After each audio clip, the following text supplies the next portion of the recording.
You couldn't make this up, could you? I mean, everything could go wrong for you. How is going wrong for you? How do you feel?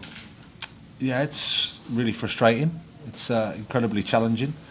It's a tough moment. I feel for the supporters. We're disappointed to lose tonight. I thought relatively even game in the first half.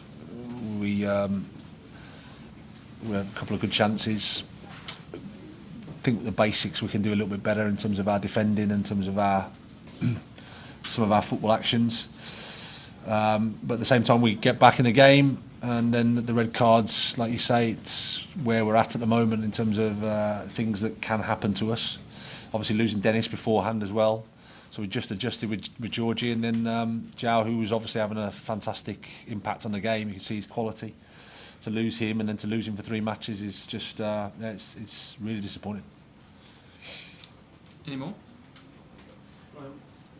Andy? What's more frustrating for you as a coach to see? I've read your quotes about the tackle. You said it was a forwards tackle. It was rash. Maybe as a guy who's new to the league, does that frustrate you more, or the defensive mistakes that you've pinpointed for the goals? Which is when you weigh it up? No, all of them will be learning moments. I mean, like I said, Zhao is a young player. He's a top player. You can see his quality. You can see what he brought to the game. I didn't think there was any malice in the challenge at all. It's a little bit high, of course, and then the referee has got a decision to make. He'll learn from it, and like I said, probably rather than anything fantastic from the opponent, it was more our basic actions that can do better, and that's what we have to improve. Jacob.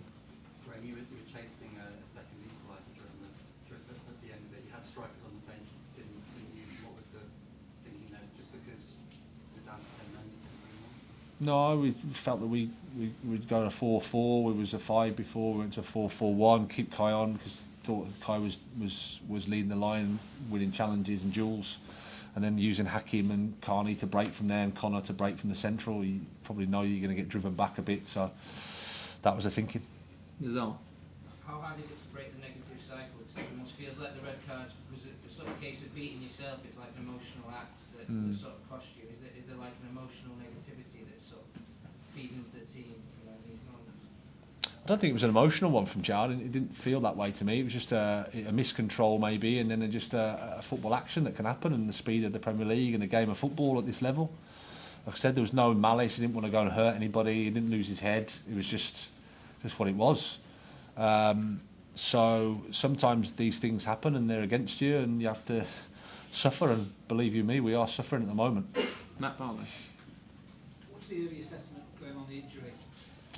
The top of his, the only assessment is it's at the top of his quad. So he just felt it when he cleared the ball, I think it was. But in terms of the extent of it, too early to say. Jerry. Sorry, I was going to ask that to Same question. Graham, do you feel the goalkeeper went walkabout for the winning goal? Well, I never like to speak about individuals when we lose. I think the goal itself is a frustrating one from our perspective. I didn't think they were putting us under too much pressure, even though they had an extra man. So it felt like a bit of a soft goal to concede, and that's something we have to do better with. Tom, last one. Graham, it looked like at the end, it was quite hard to see from where we were, but it looked like the fans were quite frustrated by the majority of players going straight towards the tunnel. Do you still sort of feel the support from them towards the end? Yeah, but I can also understand that they're frustrated because we've lost. So that's normal. I made sure I went over and clapped them because you appreciate the support. It's not easy. We're suffering. They're suffering. So we feel for them. We feel for their disappointment. And I think it's important that we stick together and we go try and get through this tough period, because it really is a tough period.